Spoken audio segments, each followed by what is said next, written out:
Bum bum bum bum bum bum bum bum.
Hello, chat. There's like no one here. That is so sad. Anyway, I'm just gonna play through Apollo Justice as usual. Hopefully win. Last time we left off, Phoenix said there are things that I haven't seen. Oh shit. But we're gonna try and see what happens. Cause, you know. April 20th, 12:14 p.m. District Court, courtroom number 2. Court will now. Ugh. Fuck. Court will now reconvene. Hello, witness. Ugh, I forgot how I did his voice. Court will now. No. Court will now reconvene. Hello, witness. Miss Ogura already recovered. Yes, Your Honor. I hope she's regaining consciousness, that's for sure. Perhaps we can hear her version of the events again. That's the thing, you see. She's quite fatigued. You're looking a bit fatigued yourself, Mr. Payne. Sadly, fatigue is insufficient grounds for refusing to testify or prosecute. Defense would like to request that Miss Orty take the stand. Very well. The defense will take the stand. Ugh.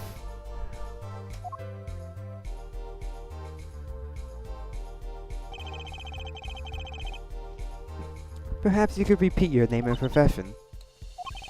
Or perhaps you'd rather admit that you're a poor liar and a poor reducer. Not? What the fuck? Name's Ogura Orty, that's the truth. I'm a pro dealer. People call me Ogura Quick Fingers Orty. Oh. Oh, really? Can you, use those fingers on me? Want to know something else? I'm really Russian. My last name sounds like, oh, really? There, that's the truth. I hope you're satisfied. Damn, she's hot. Witness, you will tell the court what you were really up to that night. Fine, I'll talk. We had a plan, see? Oh, of course. Let me remind you that you were currently under oath. Any further fabrications will have serious consequences. Fine. Oh, testimony right off the bat. Like I said, I'm a pro. That guy, Smith, hired me to do what I do best. I was planted at the Borscht Bowl Club several days prior to the night of the game. As a waitress. So you're in cahoots with the victim. Not that he needed my help. Smith is a well-known poker player in some circles.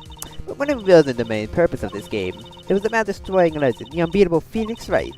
The plan is simple, elegant, witty. You see, we set up a trap of sorts. It was to plant the card in Wright's pocket beforehand, and then deal 5 aces during one of the games. When their hands were revealed, Smith would call him out and search Wright. He would then pull out to plant the card, and the trap would snap shut.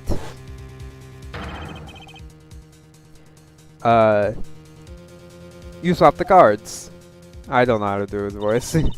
So as a cheater and losing on top of it, it would have him made a great double play. Just like that, the Legend would be dashed to pieces. Indeed, getting caught red-handed at cheating would cast doubt on our Aspire wins.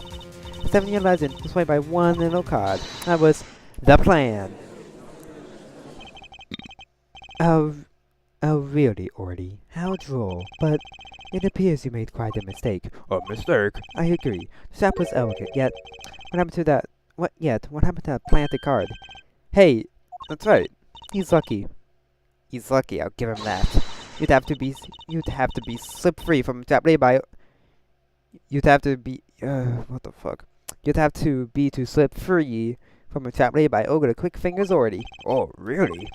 This would be much cuter if she dispensed with the evil mastermind stick. Cute? Who wants to be cute? I'm not cute, I'm bad, you hear me? Bad! And through being bad, perhaps you could testify to the court. Tell us about this trap and how it was sprung. Witness testimony. Let's go. The best laid traps. That night, I planted a card like I was supposed to. And Wright lost the last hand. Just like he was supposed to. Then Smith searched him. But the card was gone. The trap failed. Next moment, Wright picked up a bottle and swung it. It wasn't me who hit Smith, it was that no good cheating defendant. A surprisingly frank testimony that still leaves us mostly in the dark. The trap was perfect, I tell you, perfect. If that violent cheater hadn't messed it up. Look who's talking. Well, the testimony, for what it's worth, is all yours, Mr. Justice. With witnesses like her, who needs criminals? And with defendants like Mr. Wright, who needs prosecutors? Cross-examination, you're going down, Payne.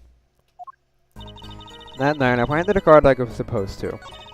And Mr. Wright lost it on his hand like he was supposed to. Then Smith searched him.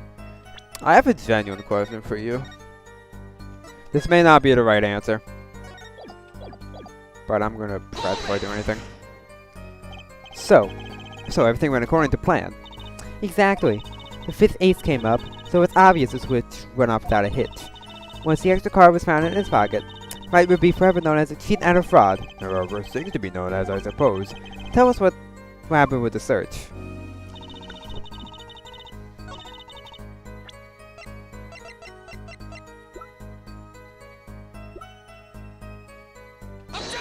Ah, fuck.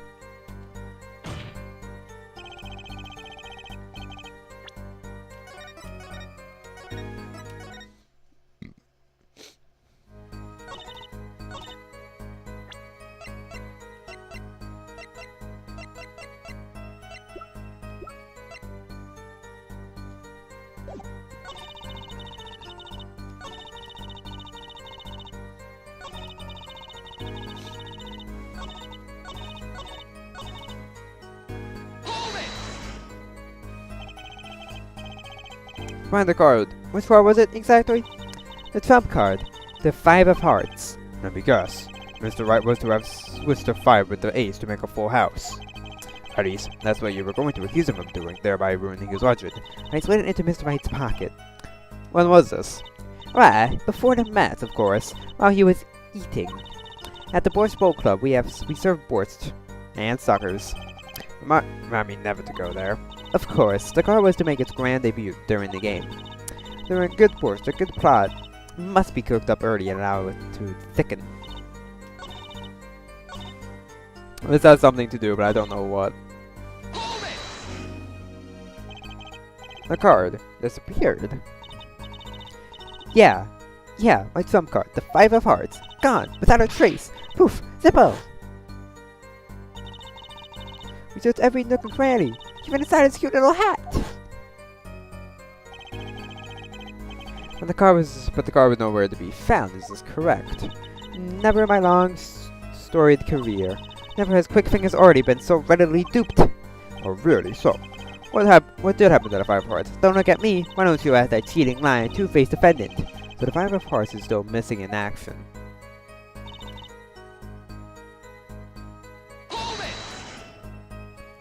Wait, it's not a little odd. What's odd? What's odd? Since Mr. Wright, thoroughly and found nothing. This means he didn't cheat. This means he had no reason to strike the victim. Well, Oh, what the fuck? what was that just now? I sensed something. Something wrong with you, Justice? No, nothing, Your Honor. What to do? Should I press her a little harder?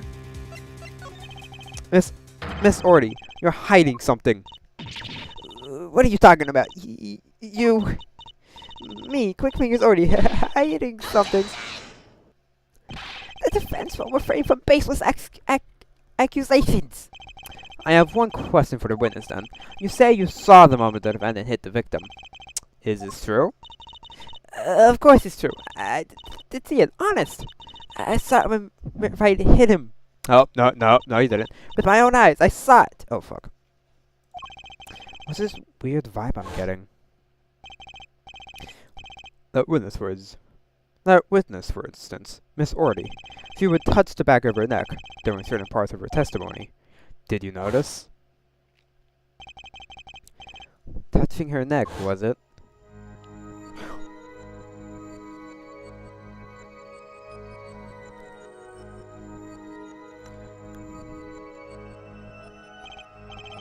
Whoa, what's going on?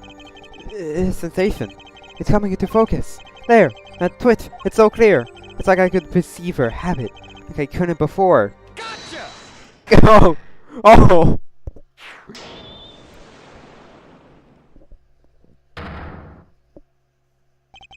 Miss Orty, perhaps you are unaware of this yourself. Unaware of what? Whenever you get to a certain part of your testimony, you touch the back of your neck with your left hand. My neck? So what? When indeed, Justice, I hadn't noticed anything of the sort. When she says that part of the testimony, she's subconsciously recalling something. Her body reacts to the memory when she touches her neck. I'm sure of it. A memory? Could someone care to explain what he's babbling about? This is highly unusual, but let's ask the defense. You claim the witness is remembering something.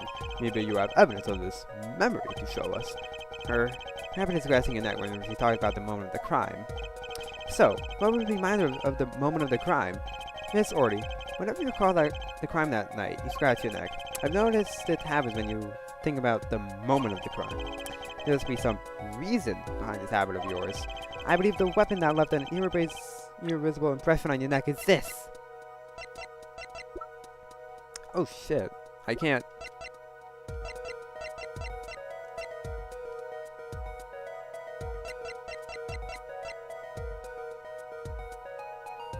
This. Whenever she talks about the moment of the crime, she touches her neck. And what reminds us more of the moment than this bottle? The murder weapon. But something doesn't fit. If you were only the witness to the crime, why would that make you touch your neck like you're in pain? What he's talking about now? It was Mr. Smith, the victim who was hit. Not you!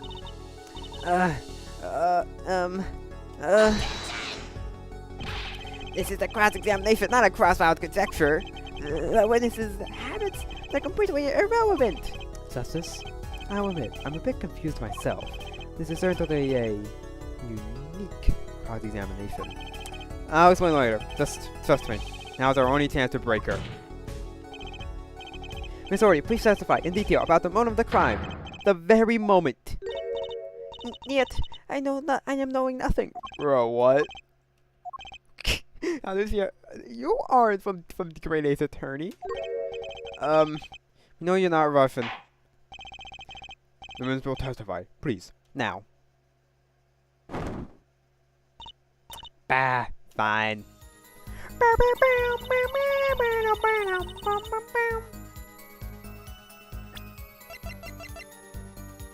Objection!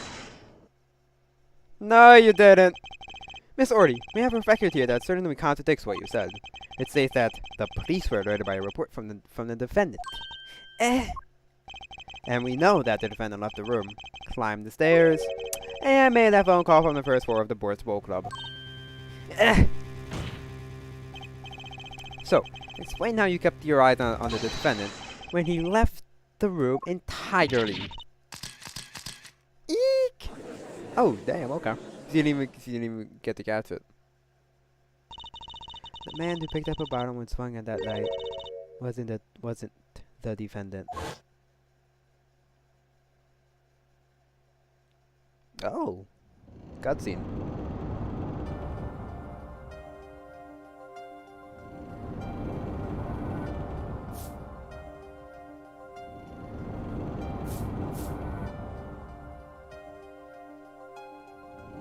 Showdown time. You dirty cheat. Check his pockets, now! It's gone! The card's gone! You lose. Ugh! Just then, Smith grabbed the bottle from next to right, and he hit me! You, some master of cheating you turned out to be! Oh shit. Eek! When I came to, the victim was already dead. Is that it? That's why I couldn't reveal who I really was. If it came out that I was in the league with Smith, I'd be a suspect for sure. Well, where does this leave us? Madness! This is madness! I'm dreaming! It must have been me! It was a bottle and I'm imagining all of this. It appears our prosecution is at his wit's end, and frankly, I can't blame him. Mr. Gavin, what do you think about this turn of events? Mr. Gavin, sir? I believe that, as a defense in this case, we are compelled to call Miss Orty a big, fat liar. What? Three were in that room the night of the murder. The defendant, victim, and her. And she has a motive. A motive? Her plot foiled. The witness got into an argument with her client, Mr. Smith. And the demotion of that argument was murder. What? I didn't. I'm no killer. It's a trap. Someone's trying to frame me.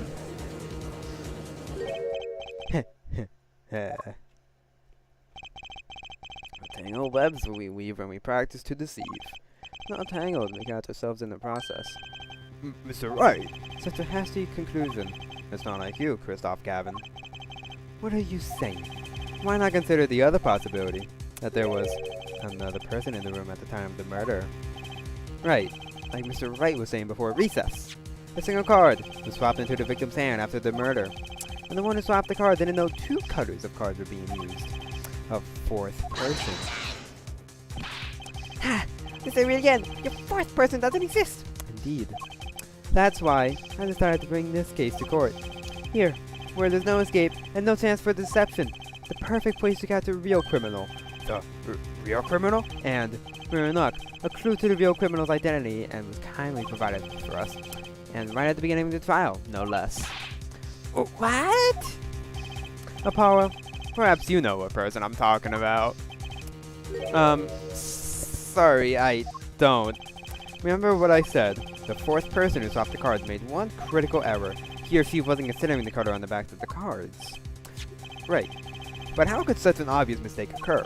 The cards used for the last game were red. And why do we sound the same? I have no idea. I don't know, Phoenix.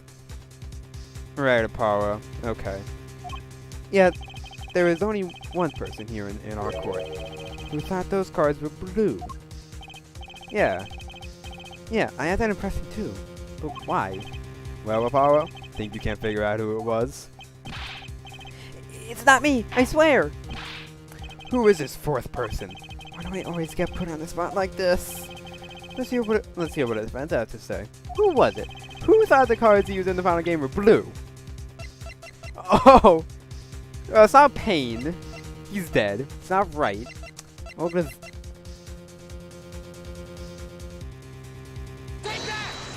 I might be Gavin. As I expected. Your eyes and ears are as sharp as your hair. I was right? Kristoff Gavin, you were the fourth person that night. But, of course Mr. Gavin knows the code of the cards. How would he? As you can see, the photo of the crime scene is black and white. Ah! You can't tell which of the cards are blue. The ones on the floor or the table. But look! You can see the colors in this photo! Yes, but when he said the cards were blue, it was well before this evidence came to light, buddy. It's true that the defendant was engaged in a game of poker with the victim. Yet it was only that. A game, in the pure sense. A competition, Your Honor. A competition? Yes, a test of wits. A sound clash of passions.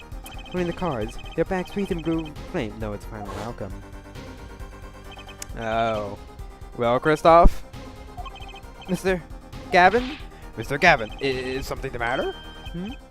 No, nothing. Excuse me. It was just so sudden. Right. You aren't seriously accusing me, are you? Oh, Kristoff? You know even I'd never take a joke this far. This has gone beyond ridiculous, beyond dumb. This is insanity! The defendant accusing his own defense attorney of murder? I assure you, I'm quite sane. But what possible connection could Mr. Gavin have to the victim? I wasn't aware of that. I had a connection to Mr. Smith either. Yes, but Mr. Gavin and the victim have never even met. Well, what if they have? Huh? There is a possibility, after all. They may have met that night before the game started. What are you suggesting? Is this the truth Mr. Wright was staying silent about? Well, only one thing to do. Mr. Wright, the defense would like to request that you testify to the court. The defense would like to request no such thing. Mr. Gavin, testimonies must relate to the case. Could anything happening before that game of poker be related? I'm not sure if I follow Mr. Gavin. As I explained before, the defense believes that Miss Orty... Am I to assume you speak for Mr. Justice in this? He is the defense, not you. Mr. Justice, the matter of Mr. Wright's testimony is up to you. Oh, okay. Does the court, in your opinion, need to hear Mr. Wright's testimony? Oh, I'm gonna say yes. This is Mr. Wright's strategy. He was planning this all along, and I intend to see it through. The defense would like to request that Mr. Wright testify to the court. A2, Justice. You would betray me, you're a teacher. I'm sorry, Mr. Gavin. This isn't about loyalty. This is about the truth. Justice. Apologize. It's A6. Very well. The defendant, Mr. Wright, will take the stand, please. Witness testimony. Appetite before a murder. That evening, Kristoff and I had dinner. We sat at the table in this photograph. Jenny Smith walked in 5 minutes after Kristoff left. When the trap failed, Smith hit the waitress. The girl was knocked out cold, and Smith was uncontrollable. I left to call the police. When I returned, he was dead. Blood streaming from a cut on his forehead. And that's when I made another phone call to defense attorney Gavin. Mr. Gavin, you were at the Ports Bowl Club the night of the murder. I dine with him rather frequently. And he talked to the defendant on the phone directly after the murder? Quite against my will. I had become involved in a murder. I thought I might be in need of a lawyer, so I called him. You were planning this all along, weren't you? Right. Just because you wanted to drag me into a little murder trial. The only thing I want is the truth. As I did back then. And now. 7 years ago, we tried and simulate. I thought my office was doing you a favor when we took on your defense. It appears that I was wrong. Very well. The defense may cross-examine the witness. Justice? Sir! He's lying, and you're going to expose him. Sure, sir. Mr. Gavin versus Mr. Wright. This can't end well. Why can't I have a normal trial? Cross-examination. Not even Kristoff and I had dinner. We sat at the table in this photograph. Shady Smith walked in 5 minutes after Kristoff left. When the trap failed, Smith hit the waitress. Who knocked out clothes. Oh, that's 6! Let's just start pressing. I don't know what's going on. You had dinner with Mr. Gavin? Yes. He dines with me at the Ports Bowl Club quite frequently. We were enjoying our usual dinner at our usual spot, as usual. Usual? I always eat at the table closest to the piano. I see. Where Mr. Smith was sitting. So the plates and such on the table were from your dinner? Indeed. Remnants of my meal with Kristoff. We dined for 2 hours, then Kristoff left. After that...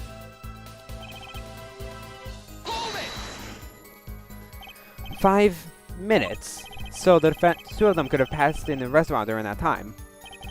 That would have been a fateful encounter, to be sure. Oh, Mr. Wright, what was it you said? Kristoff Kavanaugh and Sadie Smith may have met. I believe I did say that, yes. Yeah, I was all nervous about this meeting. And now we hear they just passed in the hall? That does seem a little weak as a pretense for murder. Oh, it would be, if that were all that really happened. Come on, Mr. Wright. What are you hiding this time?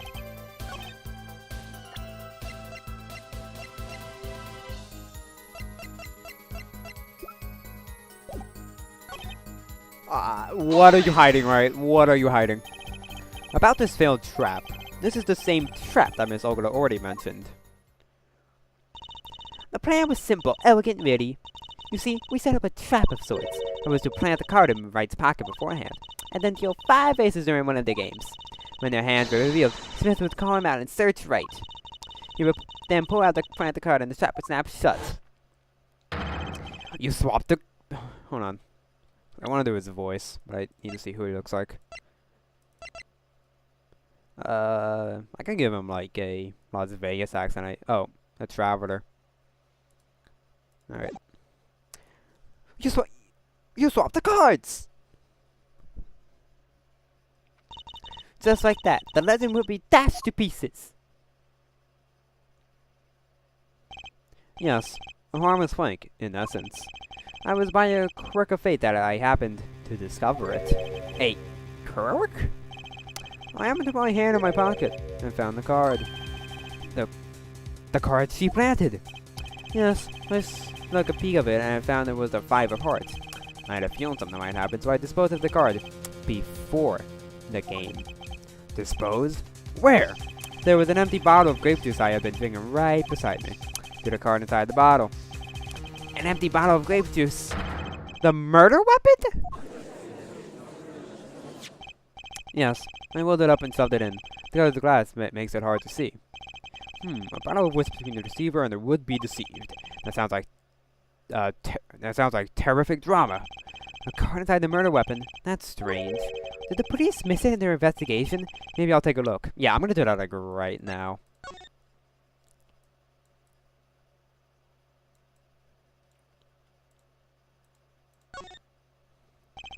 The bottle is completely empty. But what if we were to... Mr. Wright, the Booker head of courtroom number 3 approves of this battle of wits. Please provide your testimony with this new information.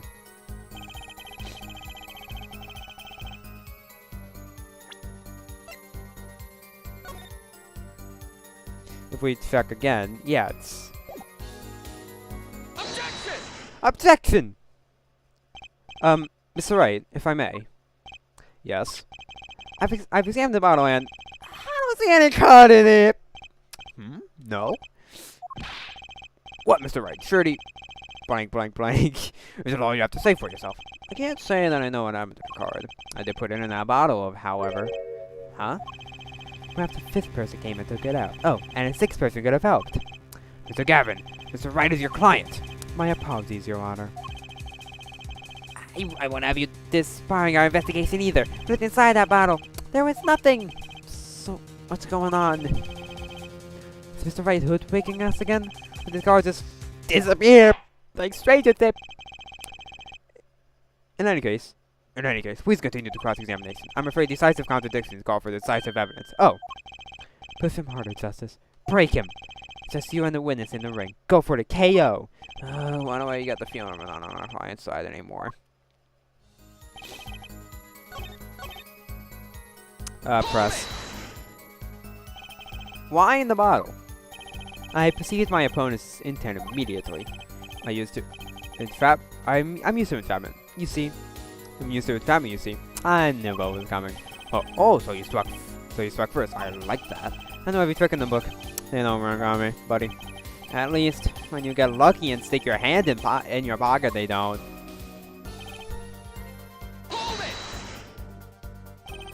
You made the call to the police on the first floor of the restaurant, correct?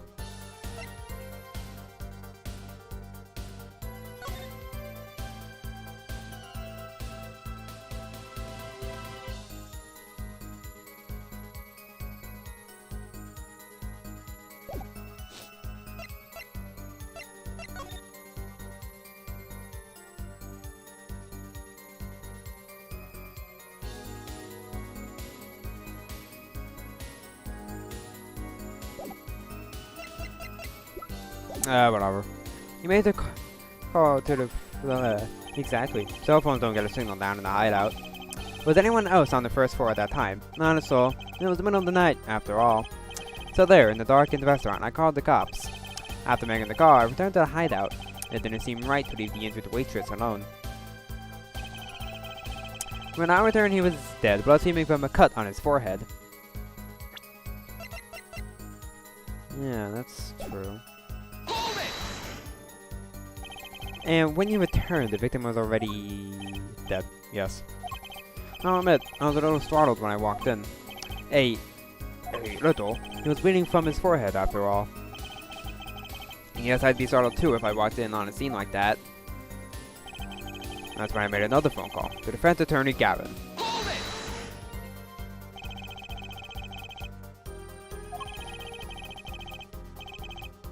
Hold on. Could you explain why you called Mr. Gavin? I'd obviously gotten involved. Oh, fuck. No. Poopy olive boy. I've obviously gotten involved in a rather sticky affair. And I figured Kristoff Slobs would give me a friend rate for my defense fees. Ah, glad to hear you intend to pay.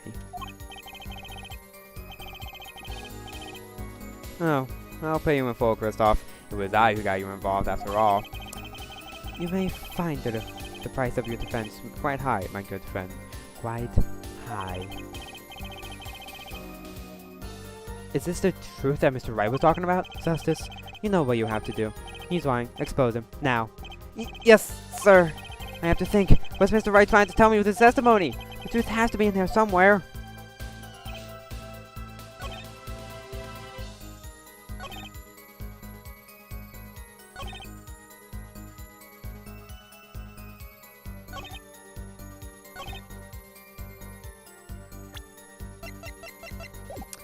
Oh, wait, no, this is hard. I have to start save coming. Because I genuinely don't know. Let's present his cell phone. No, not working.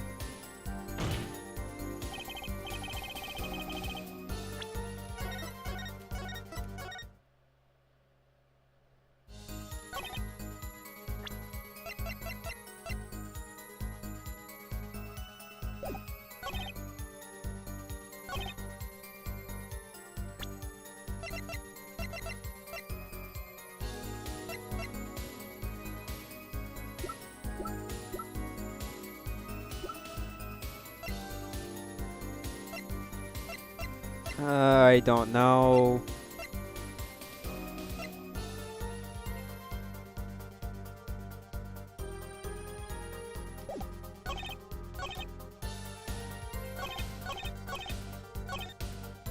We sat at the table in this photograph. We sat at this table, yes.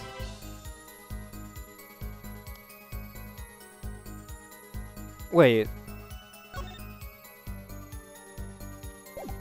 Wait a minute. Wait. He mentioned the photograph, so... Objection! No! Think about it! Think about it, chat! Think about it!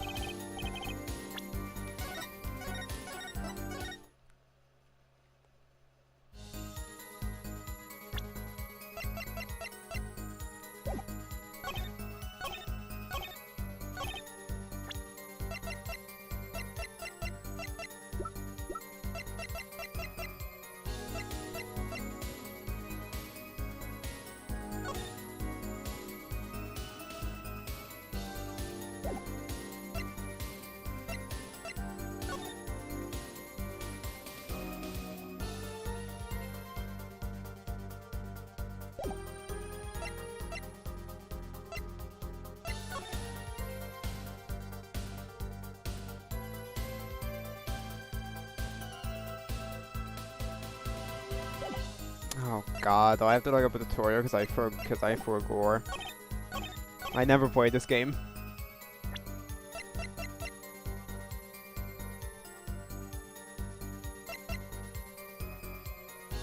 Objection! Yes!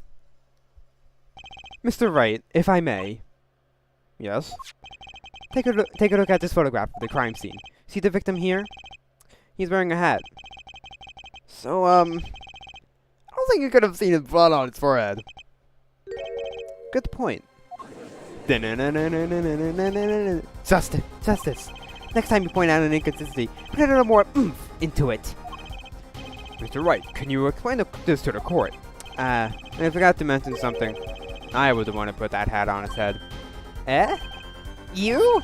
You put the hat on the dead man's head? No. You put the hat on the dead man's head? He wore it throughout an entire poker game, after calling the police. When I returned to the scene, his head was in full view. Shining bright, just like in this photograph. And I picked up his hat off the floor and put it on his forehead. Why'd you do a thing like that? Alright, all I can say is, I'm sorry. I'm sorry, chat. That's the only thing I tossed at the crime scene. So, Miss Orty didn't see it? It being the victim's, his head. I think not. She was not cold. I believe I was the only one who witnessed his head. Ah, here we go again. Mr. Gavin? Pardon. It just seems that our client is determined to lie his way through his case. Hey, he's still our client, isn't he? I believe that's enough of that.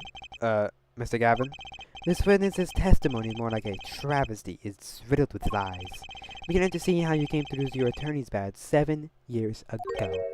Well, you certainly have a unique way of treating your clients, Kristoff. I never knew. I believe it was you who threw the first stone.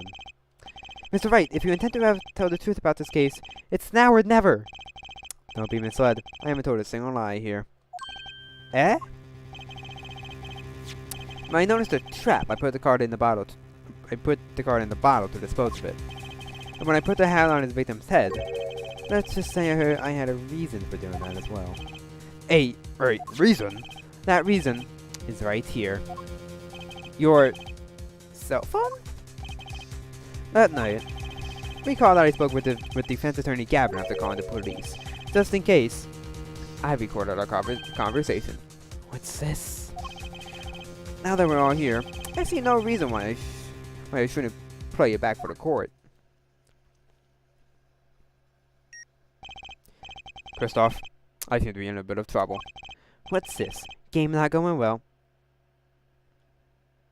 Wait, how did he know of the game? Something like that. That gentleman who challenged you. He turned out to be good. He turned out to be dead. Someone hit him hard. You mean someone cracked that flawless bone Tina Pate? It wasn't you, was it? Me? Please, the cops should be here any minute. I'm in your hands. Should it come to that. Are you kidding me? Bone Tina plate. A kind of poor clean, very smooth and shiny. And not plate, but pate. I believe he was referring to a certain gentleman's balding forehead. The court appreciates the defendant's discretion in not indicating my forehead.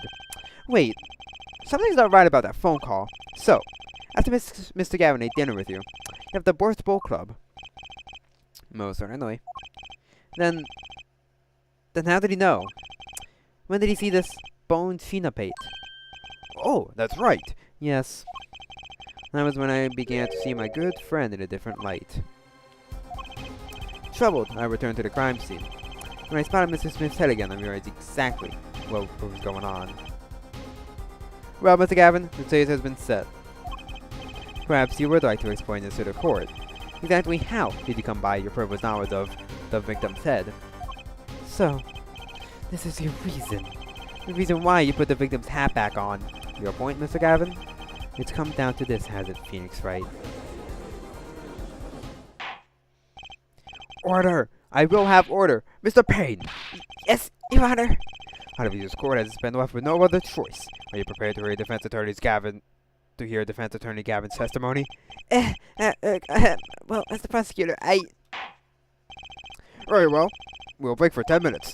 Afterwards, Mr. Gavin will take the stand for a cross-examination. Are we all clear on that? Crystal clear, Your Honor.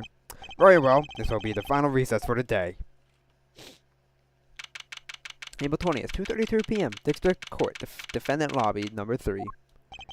Mr. Gavin and Mr. Wright are both in the judge's chamber. Who would have thought today turn out like this? May I? What? Trucy! Hold on, I need to tell someone.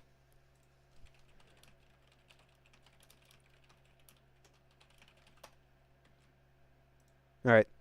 Huh? What? What voice would I give Trucy? What voice would I give Trucy? Hello, hello, sir. Please pick a card. Ooh, what's the story about? Is this one okay? Excellent.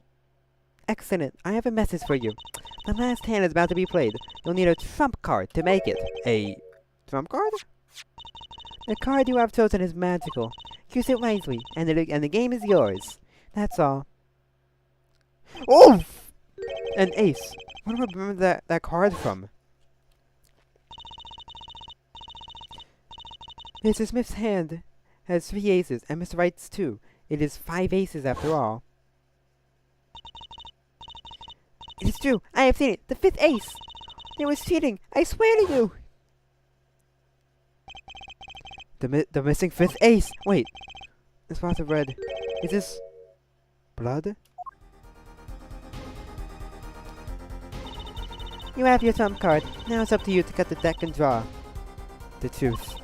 My father's fate is in your hands. I know you can do it. Oh, she is so cute. I love her. This is what's stained the card. It's my trump card for finding the truth. I fell deep into thought as my mind raced to understand what this all meant. That girl. I'd seen her recently, but where? That's when I made the connection. Oh my god, baby girl. Trucy Wright. Buddy Ace added to the court record. April 20th, 2:45 p.m. District Court. Courtroom number 2. Court will now reconvene. Defense attorney Christoph Gavin, will you please take the stand? Oh, front facing. Let's go. Now then, if you would, Mr. Payne. Yes, Your Honor. Will the witness state his name and occupation? Is as far as necessary, Your Honor? What do you mean? Forest Razor things could have gone on in this courtroom. Fine. I'll play along. First, there's one thing we need to have made clear. How did you know about the secret beneath the victim's hat? By secret, I'm guessing it means the fact that Mr. Smith was bald. Forgive my curiosity, what is it about this fellow's head? Your Honor seems to have an inordinate interest in it. Objection! Yo! I'm gonna call it in order, Mr. Gavin. Oh, banger. I remember this seemed like it was yesterday. Mr. Wright! What do you think you're doing, Wright? Wow, things sure look different from the other side. You know what I mean, Apollo? Speaking of looking from the other side, let's consider something for a second. The victim wore that hat all night, never once taken it off, except for that one time. That one time being the instant he was hit. Oh! When Mr. Wright returned from reporting the crime, the hat was lying on the floor. When Mr. Wright picked it up and placed it on the victim's head. In other words, in order to have seen Mr. Smith's bald head, you would have to have been there in the hideout at the time of the crime. In other words, I must be the real killer, is what you're trying to say. Not bad, Apollo. I gotta give him a lot. Mr. Gavin, I'm afraid I haven't been entirely honest with the court. What? Oh, I assure you, I had the noblest of intentions. I did it all to protect my client, Mr. Wright.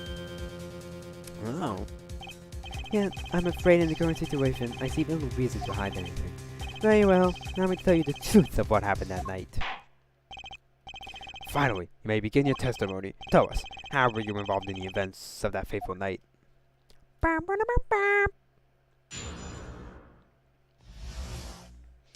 That fateful night.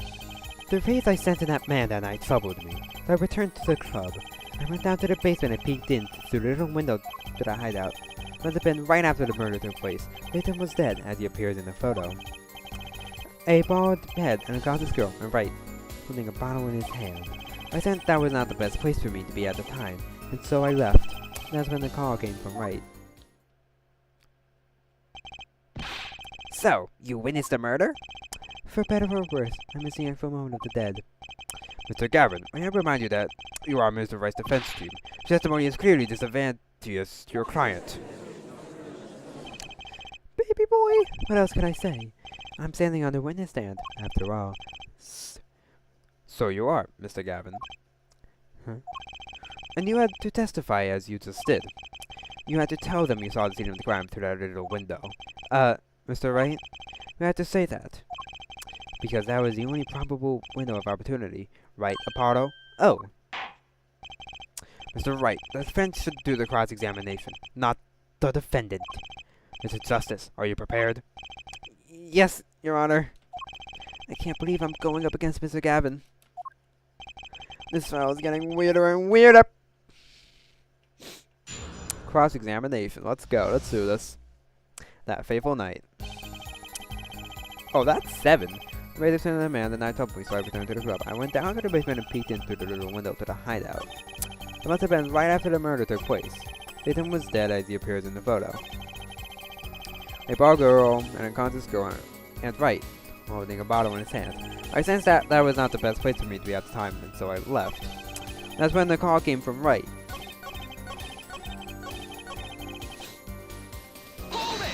Alright, hold it. That man, you mean Mr. Smith. He was different from the other customers. His aura, shall we say. I knew he was a serious poker player, but it was more than that.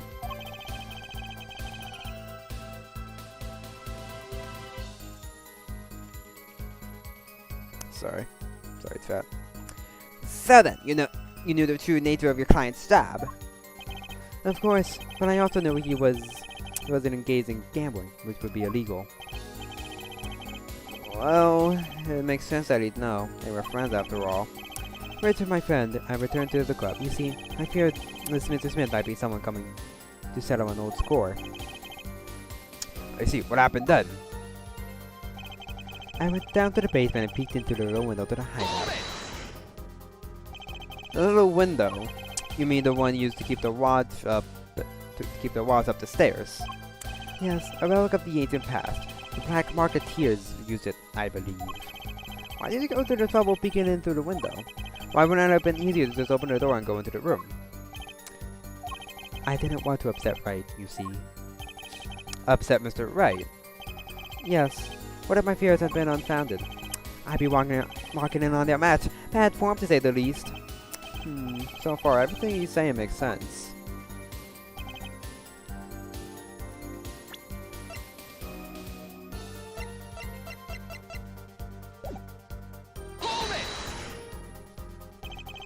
How do you know it was right after the murder? Really, no need to shout, Mr. Justice. Ugh. Now just getting to that part of my testimony. Ah, there it is. The coolest defense in the West we know and love. Even when you're standing there on the witness stand, some things never change. I was afraid you'd change too, right? But you haven't.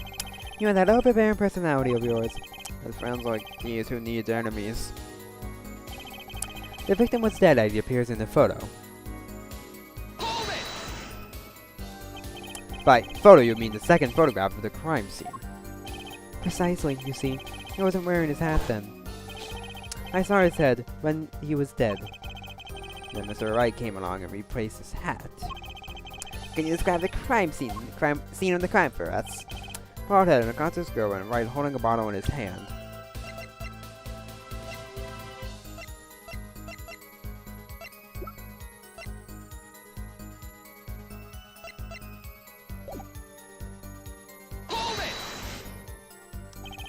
Those were the only 3 at the scene of the crime.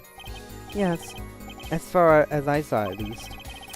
And we're back where we started. The killer was the defendant, Phoenix Wright. Who else could it have been? But why didn't you talk to the police? 2 reasons. First, I didn't actually witness the very moment of the crime. Second, my office was asked to defend Wright. You would have seen what I had seen. I couldn't abandon my friend. Objection! There must have been someone else there at the moment of the crime. Justice, I just said I saw no one, not a soul. But that goes against what Mr. Wright said. Ah yes, the mysterious 4th person. Who would conveniently be the real killer, I suppose. Glad to see we agree, Mr. Gavin. Let me pose a question then. Tell me, what possible reason did the real killer have to swap cards in the victim's hand? Perhaps you can show us a reason why such a thing would be necessary? How can I show something? I can't find myself. Remember, Apollo, the card that was swapped out was the 5th ace. The 5th ace. Right. Oh, Mr. Justice. The question of why the killer would swap a card has been raised. Could you point out to a reason?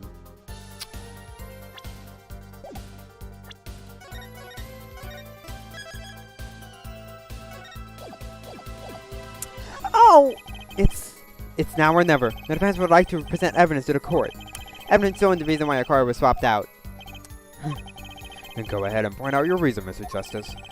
Why did the killer take the 5th ace? Take that! My reason is, this. Is that an ace? Why? Why, it's got blood on it. Right next to the spade. What? What?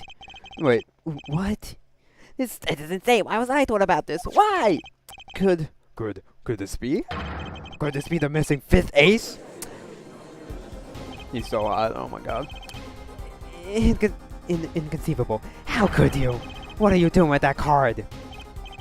Well, that's the thing. Why is Mr. Gavin so upset?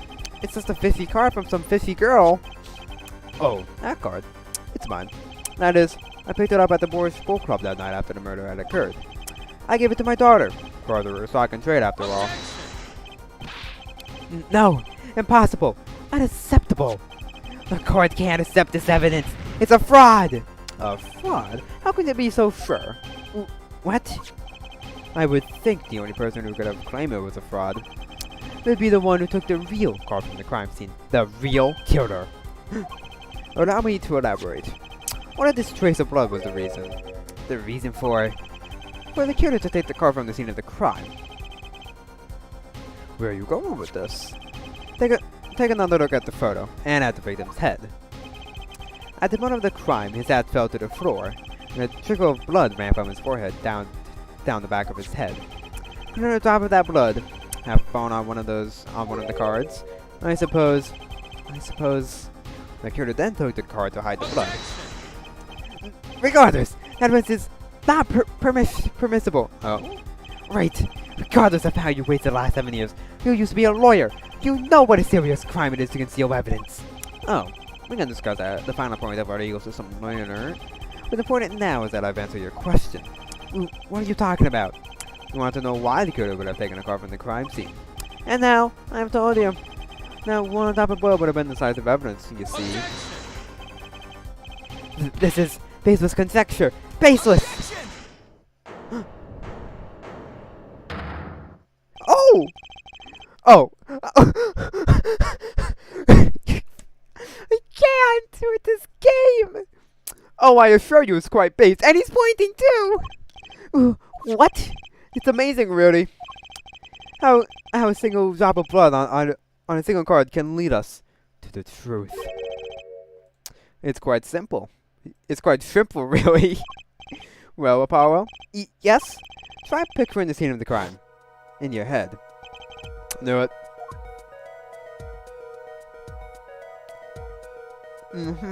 Okay.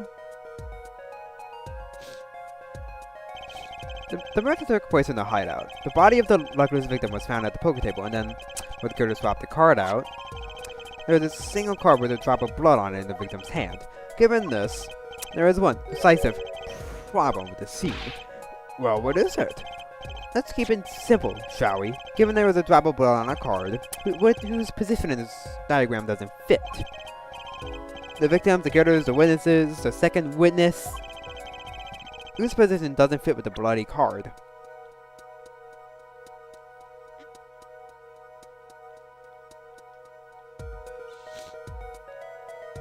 Oh, wait, that's a good question. She's knocked out cold.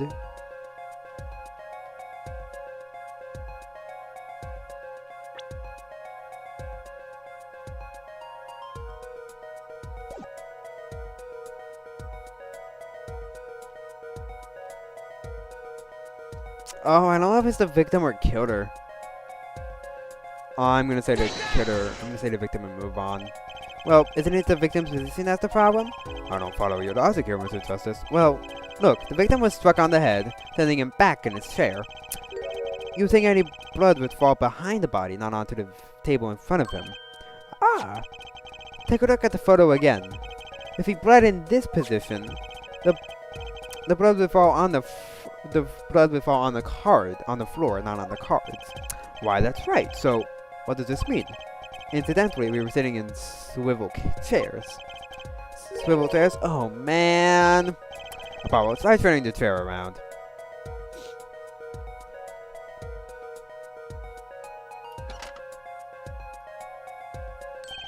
The chair was facing the other way?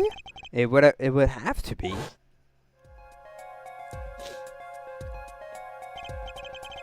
So, we have to assume that at the time of the murder, the victim's chair was facing away from the table. When Mr. Wright returned from informing the police, which way was the chair facing? When I came back to the room, the body was facing as seen in this photo. That would mean they could have turned the chair back around. Let's take the next step. Look at the diagram once more.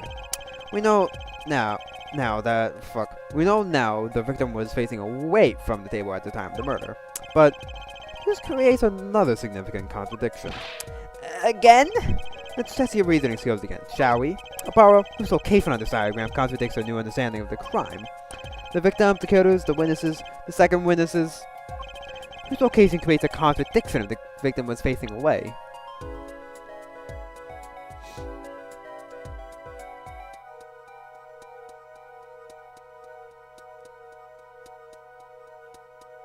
It can't be Olga. It can't be Phoenix. It can't be Wrights.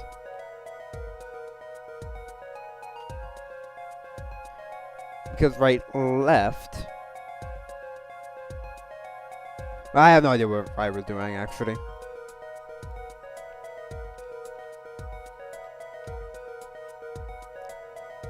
If he was facing away, then wouldn't it be Gavin's? No. Fuck it, we're doing it. What doesn't make sense? He's a second witness. You mean to say I don't make sense? Oh, no, of course you do, sir. As I thought. Help! Mr. Justice, I'm a little hard of hearing. Would you just say something?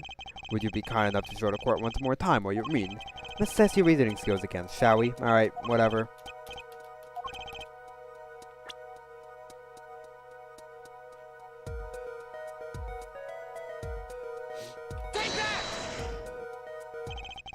Victim was struck from the front, correct? Indeed. Well, wouldn't it be hard for the killer to hit him from the front? Oh! I didn't have access to the court record. Sitting where his indicator currently is. I would think it'd be quite hard, yes. Yes, but what you're saying makes no sense. Why would the victim suddenly turn to face the wall in the middle of a game? I believe a sufficient reason will soon come to light. Ooh, what? There's something in this diagram that makes far less sense, actually. Look again at the diagram. Power, the victim was struck while he was sitting as shown here. Where would his assailant be standing? Try marking it on the diagram. What? But there's room to put a mark where the killer should be. Don't worry, let's think it through and see what we find. We know the victim was facing toward the wall at the time of the crime. That's the only thing we know for sure. Try to forget about everything else. Where would the killer have to be? Where? Well, here obviously. The killer had to be standing, well, here. You get points for flair, but that's all you get. I thought I was onto something there, too. I hardly need to point out that standing there would be impossible. The victim is facing a solid cupboard. Or you claim the killer climbed the cupboard and hit it from above. Ha! It's simple logic, really. This was the only place the killer could have been standing. And that means that at the very moment of the crime... Wait! I know! At the moment of the crime... The cupboard... wasn't there! What's this now? I mean, that's the only explanation, right, Mr. Gavin? Your Honor, I have a session for the defense. We should arrange to examine the cupboard in the hideout immediately. Bailiff, then attend to the crime scene immediately. Have them try to move the cupboard. Your Honor? What? There's one more thing you're meant to look for. Please give this to the bailiff. Yes, I see. We do belong in the courtroom after all, Mr. Wright. I do my best.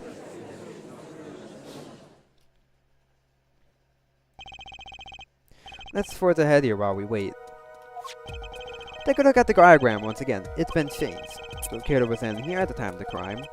This cupboard wasn't there, which means... Follow. Try moving the cupboard.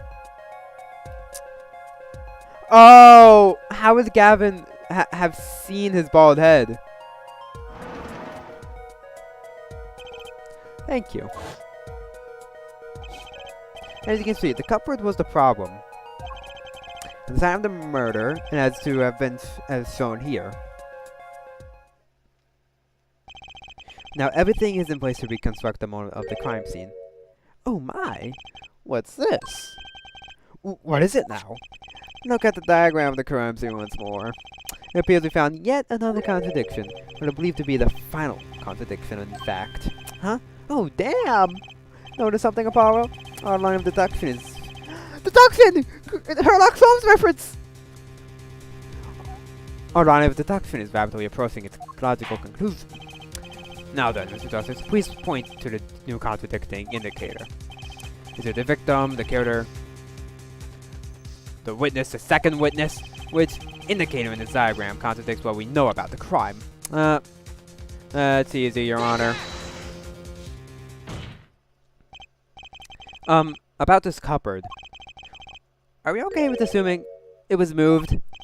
Sure, why not? Well, if it was, something really doesn't fit.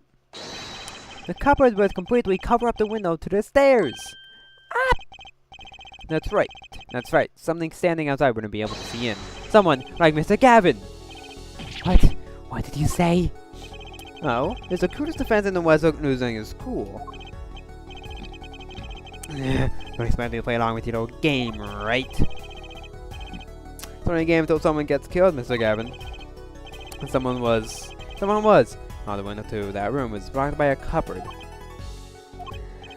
So, Mr. Gavin, perhaps you'd like to explain to the court exactly where did you witness the crime scene from? Bailiff. Alright, what do I give him? You know what? I'm just gonna give him what Nico B does. Excuse me, Your Honor. Order. There's a court of law, and we'll have order. We just now received word from our investigative teams at the Sports Boat Club. They examined the cupboard in the hideout, Your Honor. Oh, and what did they find? Well, Your Honor, it turns out there was a secret passage behind it. What? Oh, damn. Yes. I believe I mentioned something of the sort before. This is one of the tricks to the room many of our regulars know about. I do remember him saying something about that, now that he mentions it. A secret passage is a handy thing to have when you are engaged in illegal going-ons. Never know when you might need to duck away from the eyes of the law. So the room has a secret passage. Where does it go? The other side connects to the restaurant above. The underworld bosses could get away from the cops. And with a cold bowl of borscht, no doubt. Just like our killer. Oh.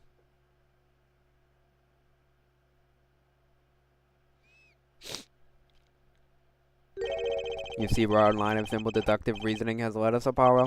I see it, but I don't believe it. That girl wasn't kidding when she said I needed this trump card for the last hand.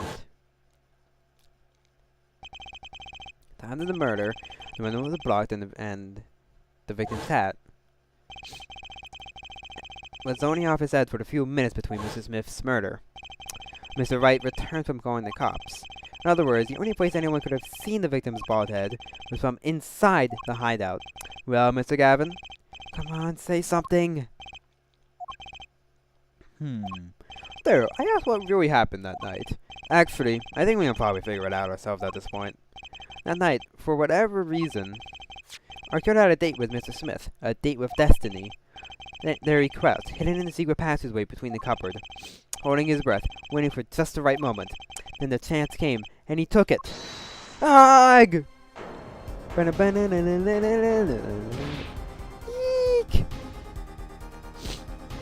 What? Why did you do that? Wait here. I'll get help. Miss Okada already was out cold, struck by Mr. Smith. But his time was soon to come, and Mr. Wright went upstairs to call the cops, leaving Mr. Shady Smith alone in the hideout with the unconscious dealer. Then Arcade stepped out from the secret passage and into the hideout. The victim must have heard the cupboard sliding aside. He wheeled his chair around to look, and we know the rest. After the deed was done, the criminal must have seen the blood on the card. He would have, of course, ignored the need to destroy the evidence. A single spot of blood told the whole story of the crime. Too bad for him, he didn't linger any longer in the hideout that night. If he had, he might have noticed the cards on the floor, and the fact that they were all red. Yeah.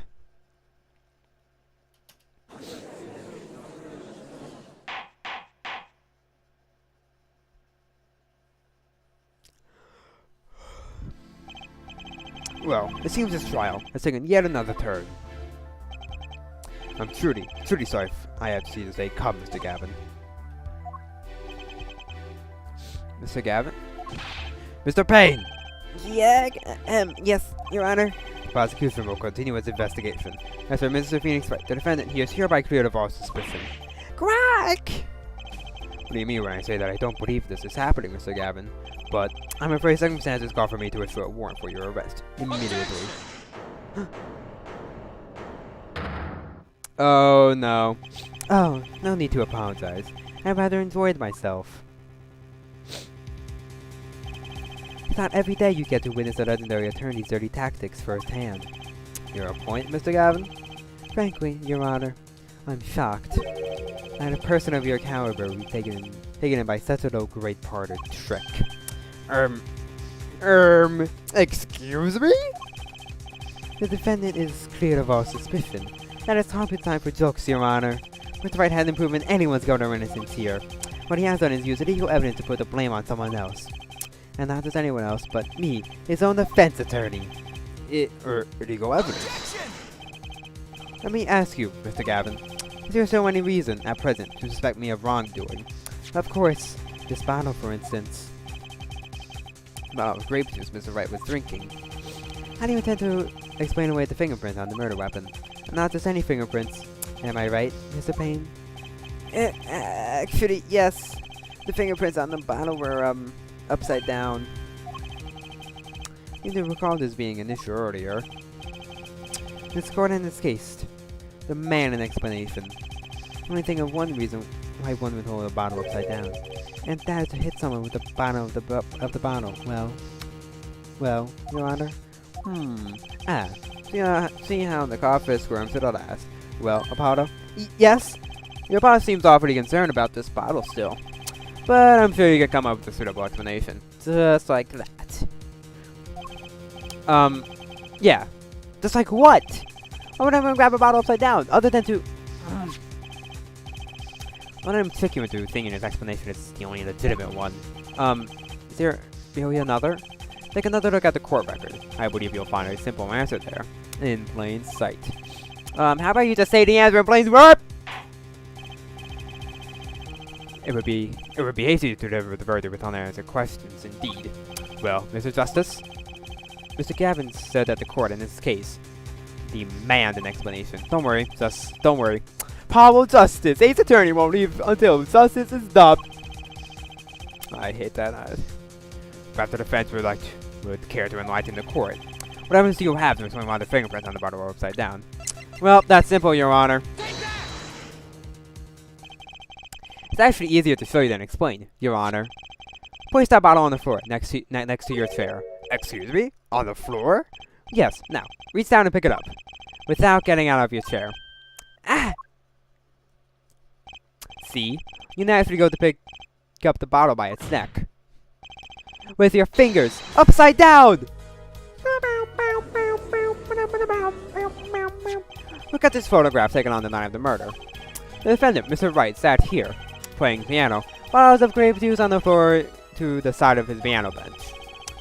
He would have naturally picked up the bottle upside down several times. Wow, I can't believe it was that simple. There's like this shrimp turkey sandwich I'm gonna have later. We call our dinner that evening, Christoph. I was drinking my usual juice then too. Basically, use the bottle on the table to do the deed. Then you must have remembered. So you went and picked up one of the bottles from under the piano, and then you switched the bottles. You took one of Mr. Wright's bottles and made it look like the murder weapon. Hold on, I could say that with more enthusiasm.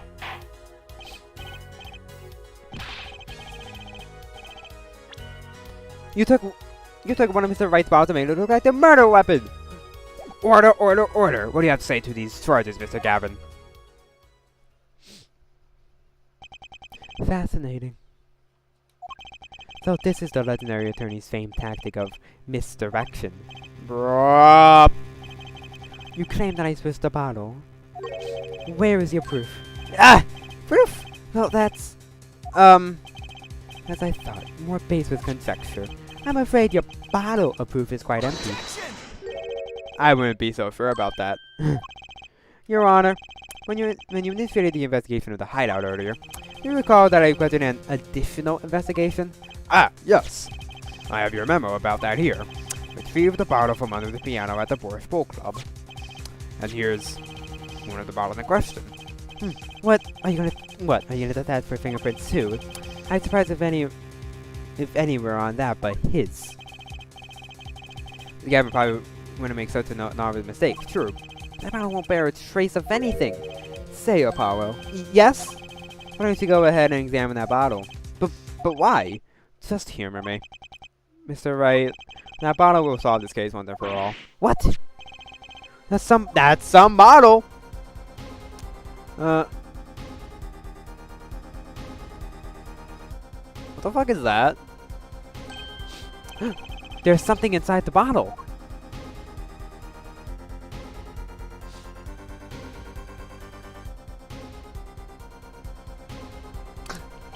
Ooh, what's this? That card. It can't be. Recall that unpleasant woman's testimony for a moment. Miss Olga Orly. Yes, our little swindling Devatsuka. That night, I played the card like I was supposed to, and Wright lost the hand, just like he was supposed to. Then Smith searched him, but the planted card was gone. The trap failed. God, my voice is dying. My throat hurts, actually. Ooh, wait, this isn't... You telling me that this is a planted card you disposed of? The one you mentioned in this piece of testimony? I'm going to put my hand in my pocket. I found the card. Yes, I took a peek at it and I found it was a 5 of hearts.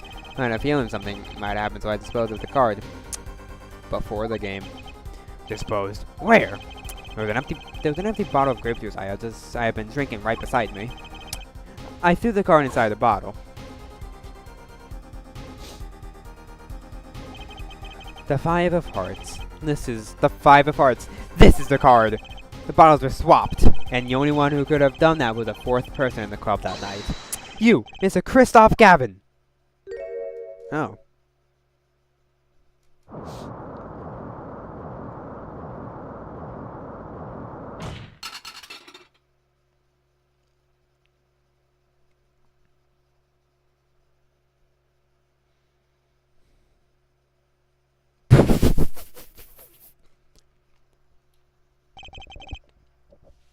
That is all.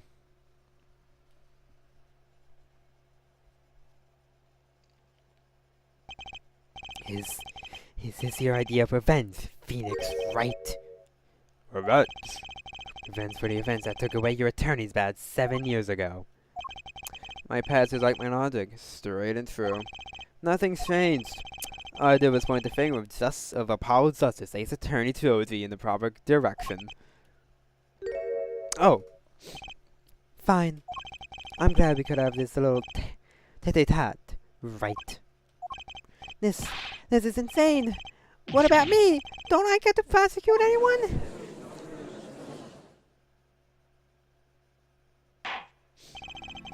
I believe this time we find him come to the end of our trial. Mr. Payne, do you have a report for us on Christoph Gavin? He's admitted everything. He's admitted everything. We're processing his arrest now. I see, still. One has to wonder why he would do such a thing. Didn't even have a connection to the victim, did he? That we know of. Mr. Wright, have you anything to add? I'm afraid I can't shed any more light on the matter. About this victim, Mr. Shady Smith. His occupation was listed as traveler, and our profession to be sure, and that's all we know about him. I'll raise for a follow-up investigation, Your Honor. Good. Mr. Wright? Yes? 7 years, and you still haven't lost your touch. Christoph Gavin was a man with much significance for me, both as a friend and a lawyer. He was extremely talented, to be sure. I needed two things before I could confront him. The first was a place where no injustice would be tolerated. This courtroom. The second was a man who would tolerate no injustice. In other words, a defense attorney. You, Apollo. Me? Is it a dark time for our legal system? Missing of justice brought on by our very own initial trial system. We have to set it right. Mr. Wright. Our work lies ahead of us. And I, for one, am looking forward to it. Well, this seems like a good time to announce a verdict. The court finds the defendant, Mr. Phoenix Wright. Yay! Only one mistake. Multiple, but whatever. It's called saves coming.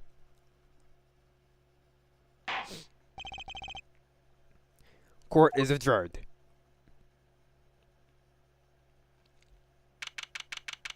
April 20th, 4:28 p.m. District Court, Defendant Lobby Number 3. I feed it. Thanks, Apollo. You came through, just like I thought you would. I'm pretty sure I didn't do a damn thing in there. It was you, according to Mr. Gav, the killer. I couldn't have done it by myself. You said it too, that I didn't take your ability. Ability? Yes, sensitivity I lack. We'll come to understand it soon enough. Wait, I wonder if he means... I have one question for the witness then. You say you saw the moment the defendant hit the victim. Is this true? Of course it's true. What's this weird vibe I'm getting? What was that, Mr. Wright? You'll have to find the answer to that question yourself. The answer, right. It was full of questions without answers. Most of them about Gavin. What possible reason could he have had to commit murder? Perhaps you'll learn that in the days to come.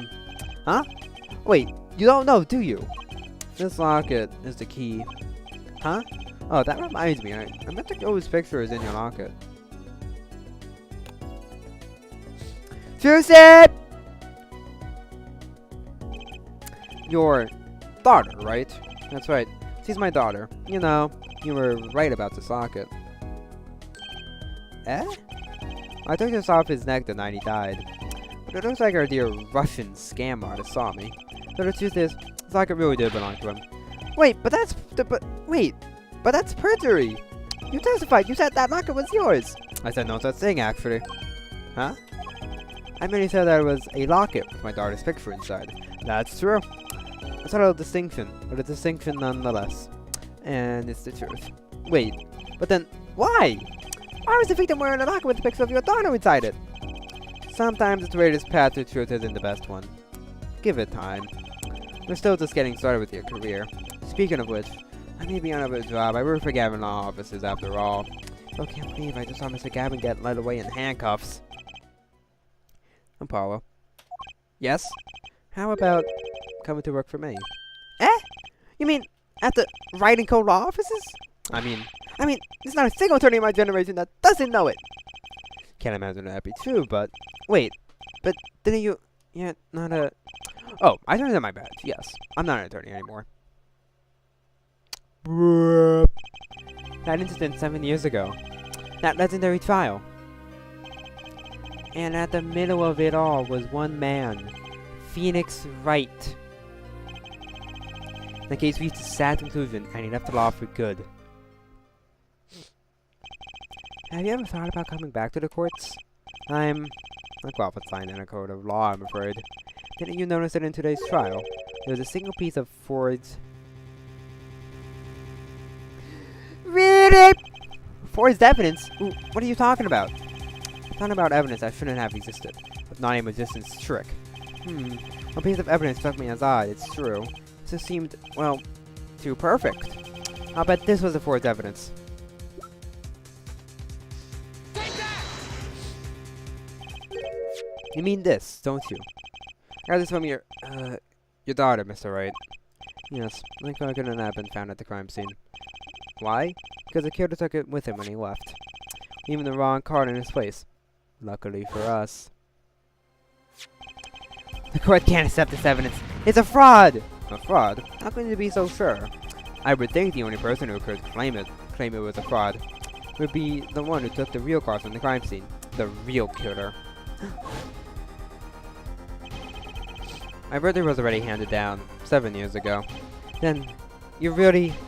Yes, I forged this card. One look at the crime scene should have told you it wasn't real. But you can't do something like that and call yourself an attorney. Who's calling themselves an attorney, Navarro? So it's true. The rumor is true. 7 years ago. None of that matters much now, does it?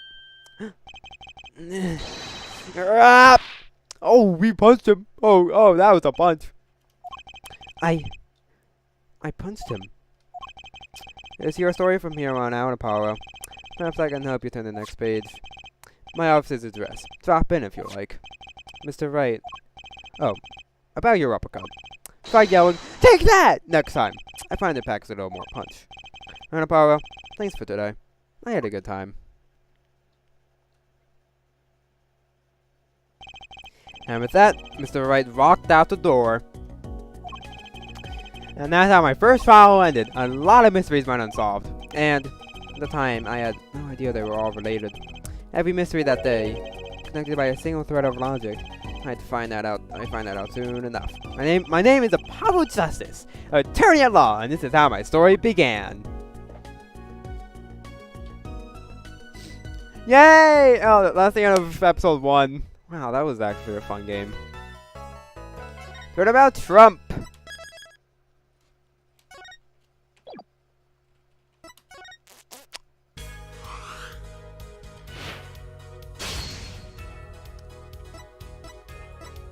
Well, next episode is the truth is...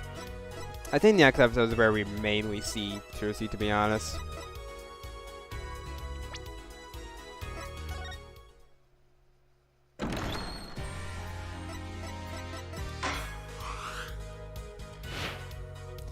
Anyway, that was me for episode 1 of Apollo Justice, Ace Attorney. Next stream, I'm hoping I can do. Next stream, I'm most likely doing episode 2 of most likely doing episode 2 of part 4. So please tune in next time, guys. I think that'd be really fun. Anyway, I'll see you guys later. Bye bye.